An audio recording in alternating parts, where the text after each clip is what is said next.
और आपको एक अहम खबर देते चलें शहर कराची से कि कराची में लांडी गुल अहमद चौरंगी के करीब धमाका हुआ है।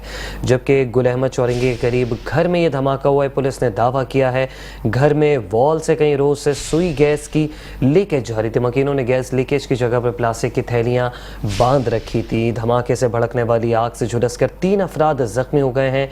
जी बिल्कुल, ये लांडी का इलाका है। गुल अहमद चौरंगी के करीब जो है घर में एक जोरदार धमाका हुआ। उस इत्तला पर पुलिस, रेंजर्स और दीगर इदारे जाए हादसे में पहुंचे हैं और फौरी तौर पर जख्मी थे उन्हें तिब्बी इमदाद के लिए अस्पताल मुंतकिल किया गया है। इस वाक़े में बच्चे समेत 3 अफराद हैं जो झुलसकर जख्मी हुए हैं, जिन्हें तिब्बी इमदाद फराहम कर दी गई है और उनकी हालत खतरे से बाहर बताई जाती है।